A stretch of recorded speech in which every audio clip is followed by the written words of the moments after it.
ज़िंदगी में भी बहुत ज़्यादा ज़रूरी पड़ेगी आपको।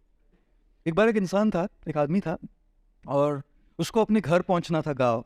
चल के जा रहा था बेचारा, गाड़ी वाड़ी तो कुछ थी नहीं, और चलते जा रहा था तो एक बीच में नदी आ गई।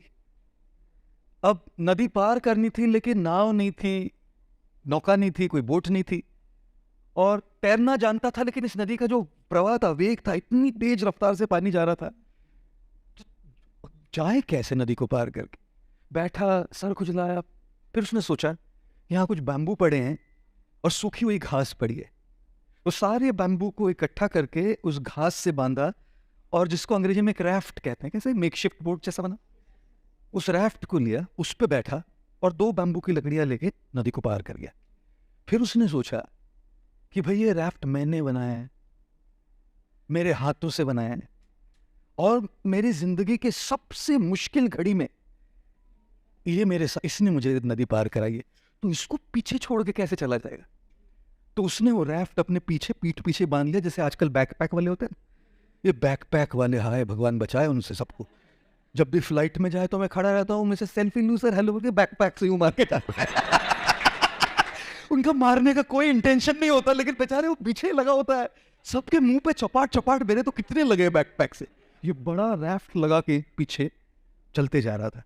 अब उसको गांव पहुंचने में, अपने घर पहुंचने तक एक जंगल से गुजरना पड़ा, और जंगल में हर पेड़ जो थे, 2 पेड़ों के बीच में बस इतना फासला था, इतना अंतर था, इतना डिस्टेंस था कि आदमी निकल जाए बस, बाकी कुछ नहीं। हर 2 पेड़ों के बीच में, और अगर वो जंगल क्रॉस नहीं करे तो अपने गांव नहीं पहुंचे। 2 पेड़ों के बीच में चला गया, वो रैफ्ट अटक गया, इस दौर पीछे से बैठा, रैफ्ट अटक गया। अब चॉइस बची, या तो मैं आगे जाऊं या पीछे बैठ के इस रैफ्ट के साथ रह जाऊं। आगे बढ़ना है तो रैफ्ट को पीछे छोड़ना पड़ेगा, और अगर आगे यहीं रुकना है तो रैफ्ट को पकड़ के बैठा जा सकता है।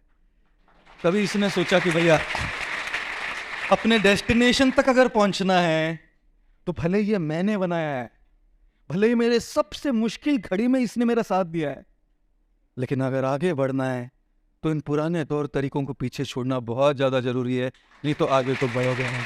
और इसीलिए आज तक जो भी आपने ट्रेनिंग ली, जो भी आपने सीखा है, वो आपके लिए एक रैफ्ट है दोस्तों। वो आपको काम किया होगा अब तक, लेकिन उसका काम खत्म भी हो गया हो, लेकिन हम उससे ऐसे आसक्त हो जाते, पकड़ के बैठते कि ये मैंने सीखा है। सीखने के लिए सबसे ज़्यादा ज़रूरी बात होती है वो रैफ्ट, जिसने अपना काम कर दिया है, और जो हमको आगे बढ़ने से भी रोक रहा है उसको पीछे छोड़ दीजिए, तभी आप आगे बढ़ पाओगे। समंदर में फना होना तो किस्मत की कहानी है दोस्तों।